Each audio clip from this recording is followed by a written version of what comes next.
Jai Shriman. I pay my obeisances to my spiritual master, Srimad Jagadguru Sudarshan Acharyaji Maharaj. I pay my obeisances to Lord Sri Ramanuj. I pay my obeisances to the Purva Acharyas. I pay my obeisances to the 12 Alvars. I pay my obeisances to Mother Lakshmi. And I pay my obeisances to Lord Sriman Narayan. I welcome all of you here, physically at the Sri Narayan Dham in Durban, South Africa. I welcome those of you that are watching this discourse on live feed locally, nationally, and internationally. And I welcome those in advance that's going to be watching this discourse when it is posted on YouTube and the various groups from around the world. Our topic for discussion on creation continues.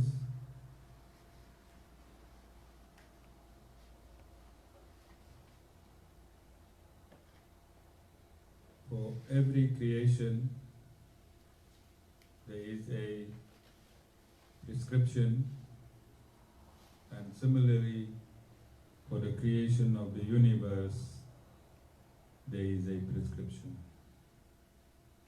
Whatever is created, both by man and by the Creator, is only understood by one species. We have, as I've discussed, it's echoing white. We have, as I've discussed in numerous discourses preceding this one, 8.4 million species that coexist in this material universe. However, all the prescriptions, both by the Supreme Creator and by man, is only for the benefit of one species, and that is man. The 8 million species, which includes plants, animals, insects, aquatics, trees, shrubs, bushes, all of these species have within them lodged a soul. And that soul animates the various species and gives them life force. However, only one species, man, can understand prescription, can understand creation, and has capacity to fulfill the desire of the Creator. And I'll give you an example. The creator and manufacturer of a motor vehicle will have this motor vehicle created, then manufactured, and then this motor vehicle will have a handbook. This handbook will guide you how to take care of the motor vehicle, how it should be serviced, how regularly it should be serviced, and what type of materials should be used specifically in the servicing of this vehicle. The various oils, the various fuels, tires, tire sizes, tire specs. All these prescriptions, if followed diligently, will ensure a full life of of the motor vehicle. Similarly, God has created, the Supreme Creator has created, firstly, the entire material universe, and then He has prescribed how one should live within this universe. And the vehicle for the soul is the human body. And it is only this vehicle, which is the human body, through the soul, can understand these various prescriptions. It is also this human body that can, like the car, when regularly serviced and driven within the parameters of the specs of driving that vehicle, which includes over-revving, under-revving, gear ratio changes, differential changes.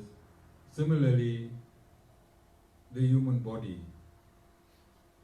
when it is lived within the parameters of the desire of the Creator, then through this living, this motor vehicle can live a fulfilled life.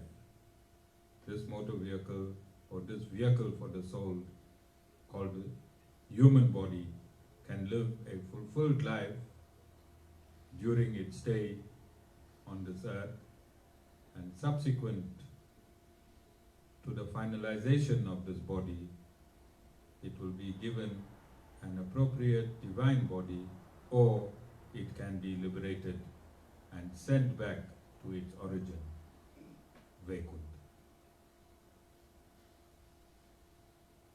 It is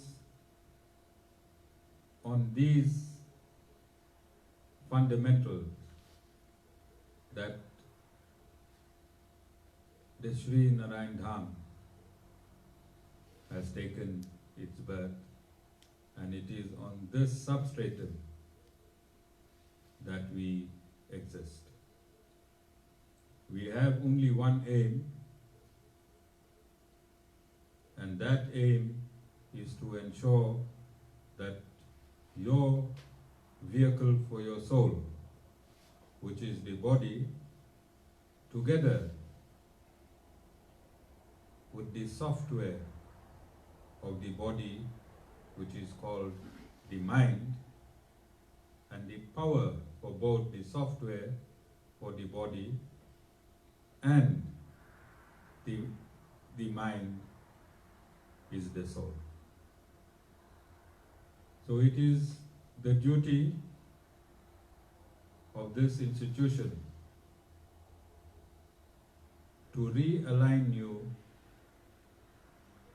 within the parameters for which you was created. So, in doing this, we remove tons and tons of misery that accompany you when you live outside the parameters of the scriptures that were designed specifically for you, which is the handbook of humankind called the Vedas. So how the motor vehicle will guide you to drive specifically on specific terrains, to engage four-wheel drive, to engage overdrive, to engage low gear, to engage high gear. All these specifications in a motor vehicle is there for a specific reason. And if you do not engage all these gears as specified for specific terrains, then your motor vehicle experiences untold misery, does it not? If you drive with tires specified only for tar on rock, then what will happen to your tires? They'll be damaged and they'll need replacing. And this will cause other damage.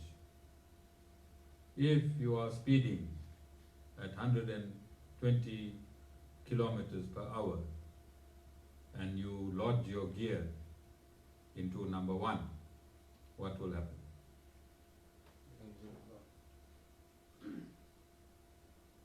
You understand?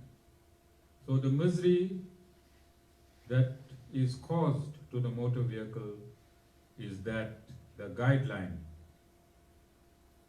the handbook, is not followed by the operator of the motor vehicle. Is it not? So the misery that humans undergo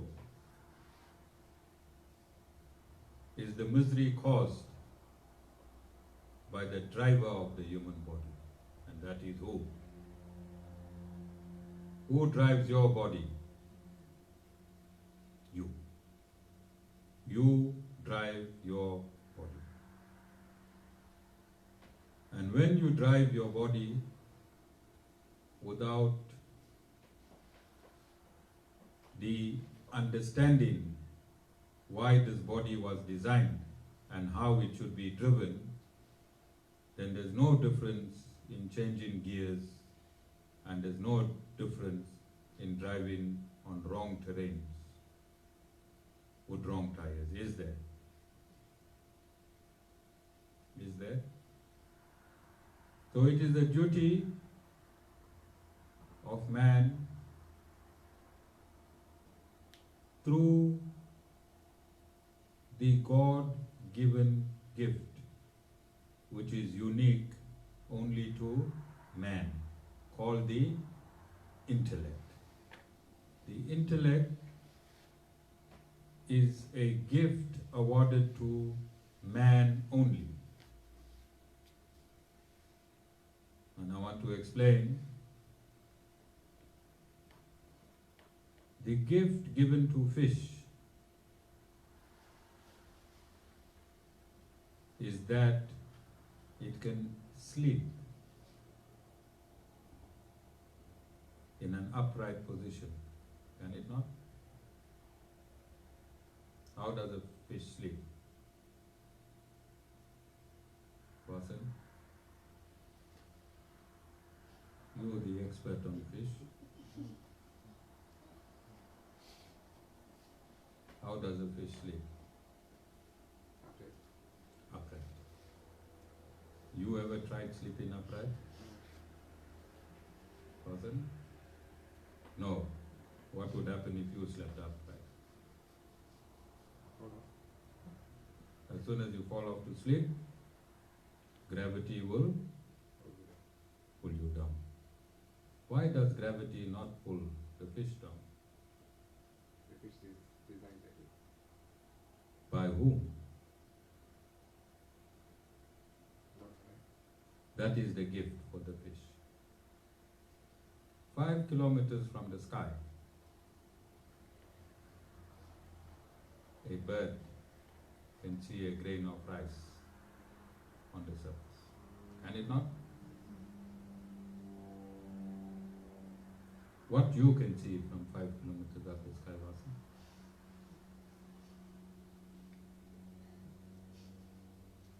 Definitely not a grain of rice.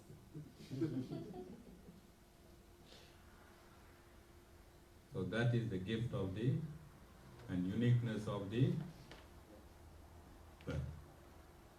An ant can carry 10 times its weight. What's your weight, Vasan? 90. Can you carry 900 kilograms of something? What do you think will happen to you? But the ant can carry that, because that is the uniqueness of the ant. And the uniqueness of the human body is the intellect. The intellect that you have been endowed with can be used to guide this body called, this human body, through this lifetime favorably. Favorably. If you used your intellect and you find out that is there in this creation any knowledge that contains all that is within this creation. You have to use your intellect and you have to ask yourself, seriously, is there somewhere in some system knowledge that describes comprehensively all that is contained within this universe?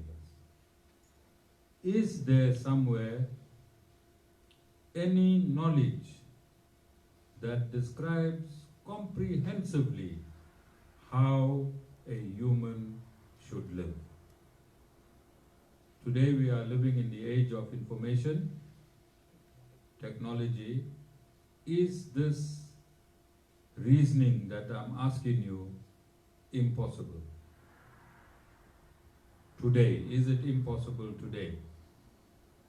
40 years ago it was impossible because you would have to reach the Himalayas and find a saint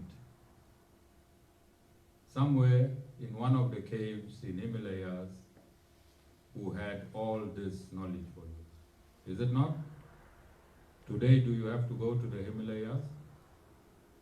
The furthest you have to go to Vashni is your phone. Wherever your phone is, that's the furthest movement you have to go. And the only thing that you have to have is data, which everyone has. This way you have data? Yeah. Everyone has data. And Lizwe is using his data for beautiful Facebook postings.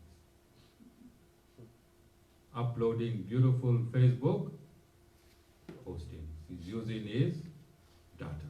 He didn't have to go very far from where you used your Facebook and your data to get those pictures, Lisa. How far you was? You had to leave the ashram? From inside the ashram, he got it. From his abode inside the ashram, all he had to reach was his phone and the internet. Alright? I don't want anyone to ask Lizwe his information. Alright? Only the Guru's information, Lizwe. You don't give your information to anybody. Alright? Only the Guru's information. So whoever needs a comprehensive answer, then you type in on the internet and all this information is there for each and every one of you. No longer you need to be ignorant. No longer anyone can say, I don't know. Because if you want to know what the movies are showing, where you find it? You listening? Go on the internet. If you want to know a particular restaurant, what the meals are for the day, Tivashni, where will you go? Internet. If you're stuck, you can't find a particular place on the road, where you go, Tivashni? Internet. Isn't? For everything else, you can go to the internet, then what is the reason of you being ignorant of this knowledge? This knowledge that I'm asking you to attain does not belong to any religion. This knowledge that I'm asking you to attain is not a religious knowledge of a religious sect. The Sri Narayan Dham is not postulating a religious framework or religious theory. We are postulating and expounding absolute science. Science means knowing things as they really are. Science means knowing things as they really are, as opposed to knowing things through perception. There's a huge difference between knowing things through perception and knowing things as they really are. All of you understand? So this is what we are teaching, and we are very aggressive in our teaching.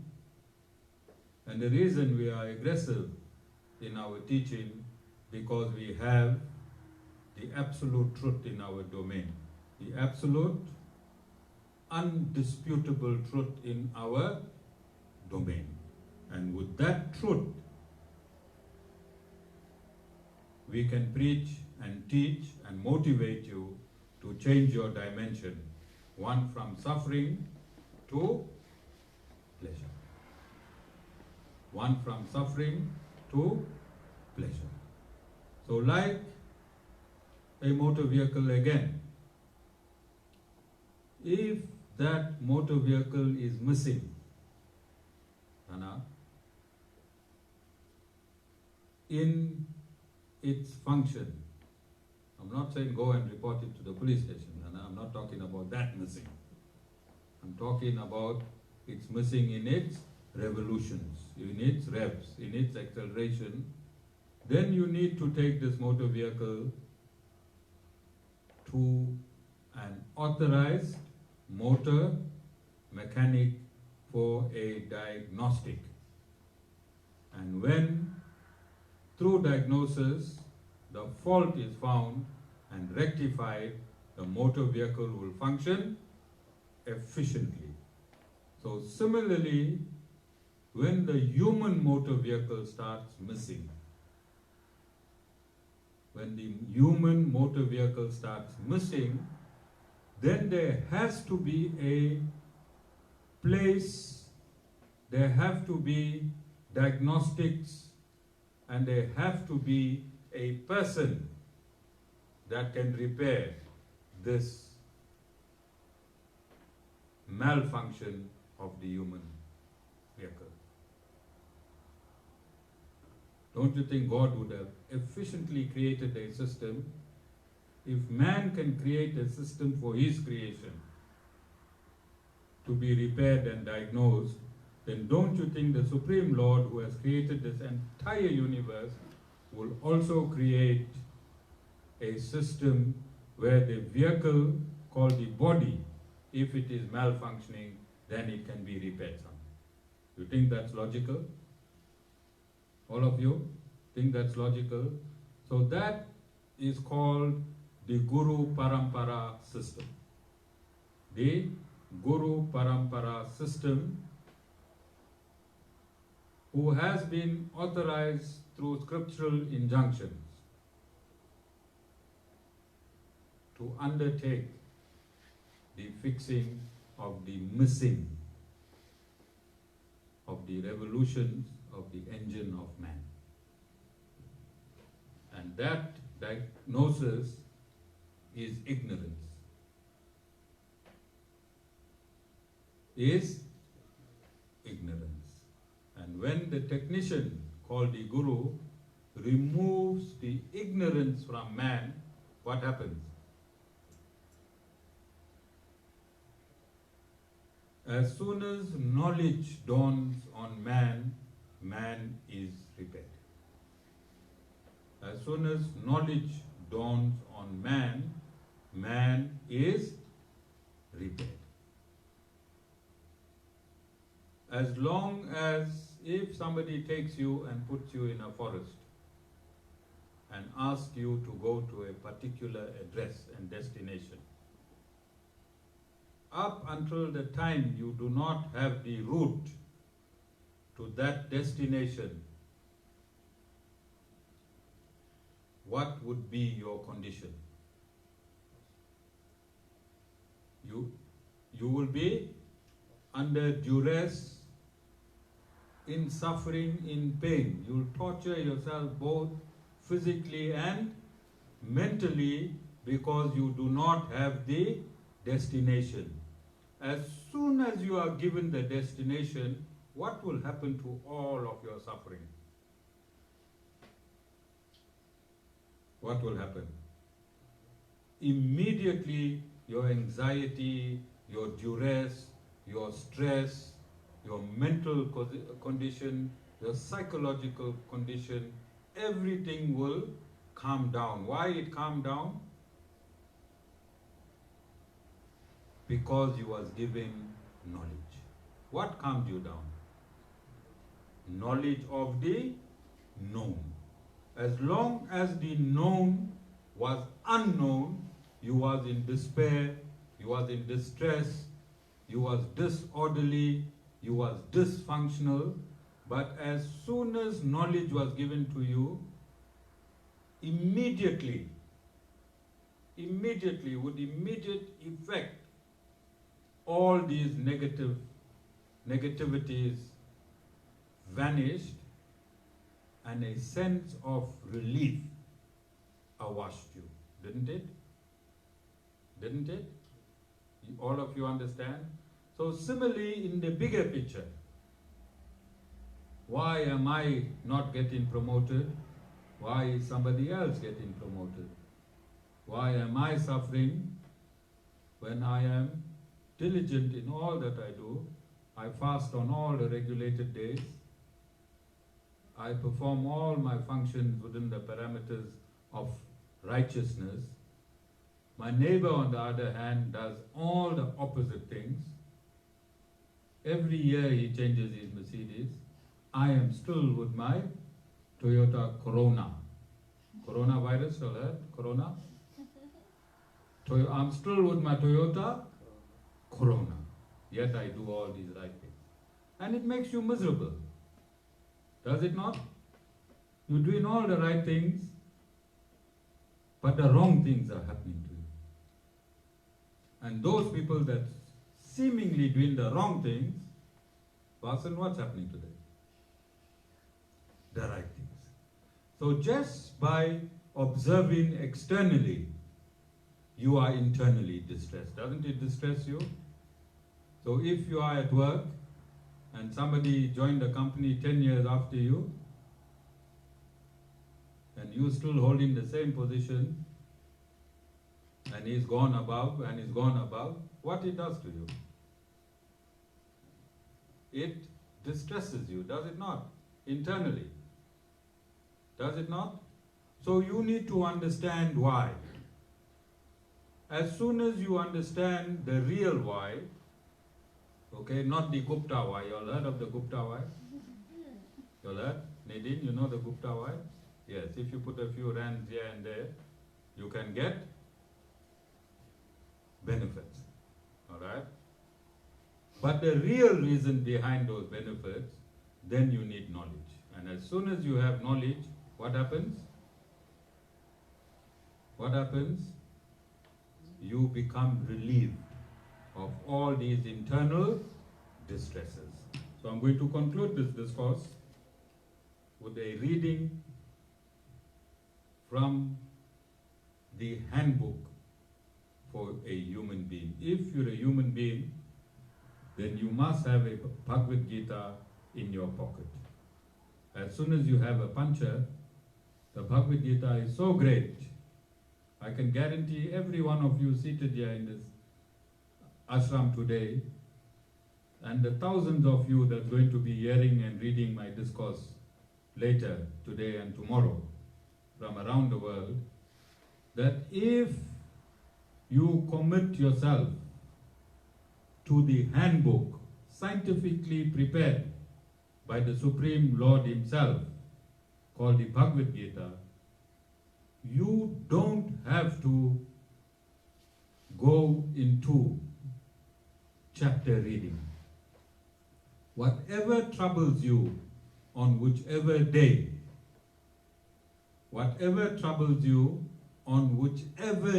of your life, open the Bhagavad Gita and you will have your answer within the verses on either the left-hand page or the right-hand page. And earlier on, and we have video evidence of this, for over a year I used to give discourses, and then I would give a sealed Bhagavad Gita to the newest person that attended my satsang on that day.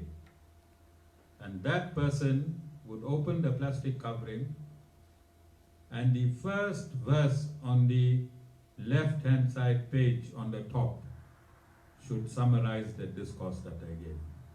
How many of you are witnesses to that here? Remember?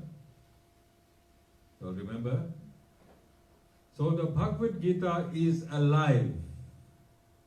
It is alive because it is the spoken word of the absolute truth. Anything that's absolute have to be absolute either in writing or a recording or in itself. You understand? Because absolute cannot be changed in any way. So if the Lord spoke the Bhagavad Gita, then it has to live its absoluteness in all its forms. There are different mediums and different forms. You can hear these words, you can see these words, and you can read these words. You understand? The impact have to be absolute because it was an absolute communication by the absolute person, and that is absolute science. All of you understand?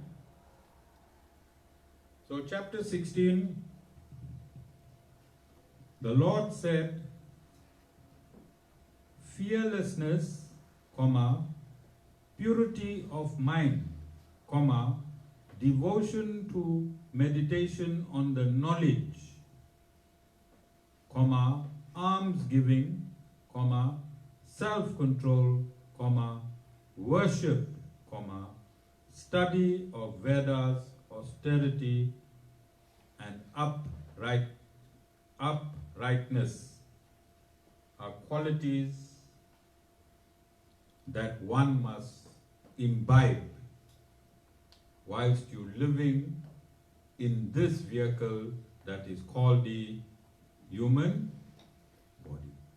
These are the parameters in which the human body must live.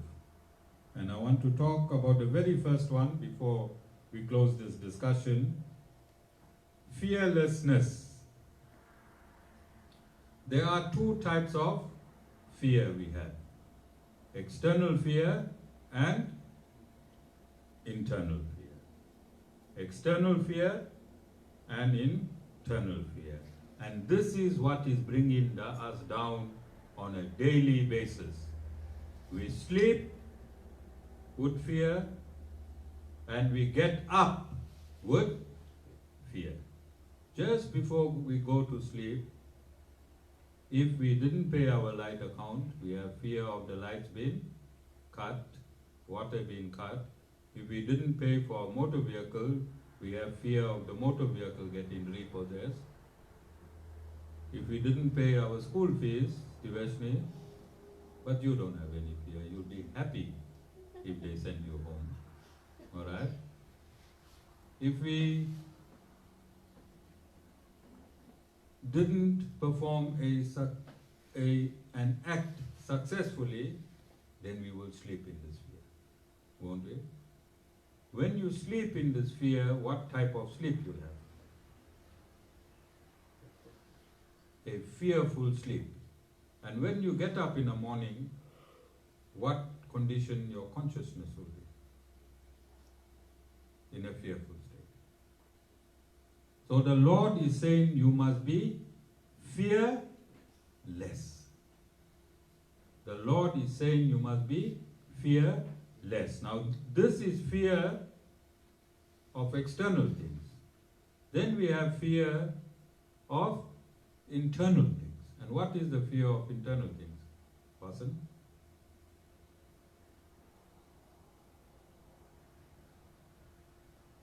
addictions. Smoking, drinking, gambling, bad friends. We have fear of these things, don't we? Are we not afraid of our addictions? Are we not afraid of our bad friends?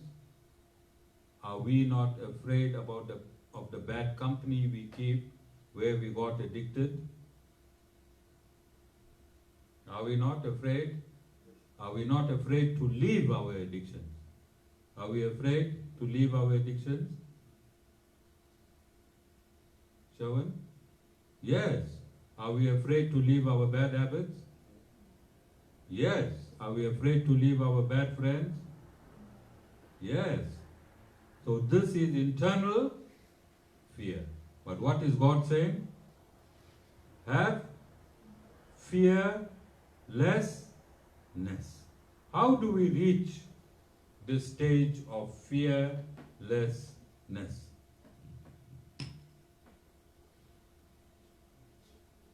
You have to come to the workshop created by the Lord. And when you come to the workshop created by the Lord, the Guru, as a technician, will make you from a fearful person to a fearless person. As soon as you have the knowledge on how to become fearless, what happens to your addictions? Disappears. What happens to your bad friends? Disappears. What happens to your bad habits? Disappears. And what happens to you? You, the very same person, becomes pure and ready to sit on the lap of the Supreme Lord. Now, if you imagine the Supreme Lord to be the king, whoever sits on the king's lap, can anything happen to that person? If you can sit on the king's lap, will you ever be thirsty? Will you ever be hungry? Will you ever be poor? Will you ever be sick? Will you have any discomfort in your life if you can sit on the king's lap? So all the Guru does is through a process of discourses and grace. Discourses and grace purifies you to such an extent that you become eligible to sit on the lap of your Maker. And when you sit on the lap of your Maker, how the hell can you be afraid of anything? You understand? Jai Shriman.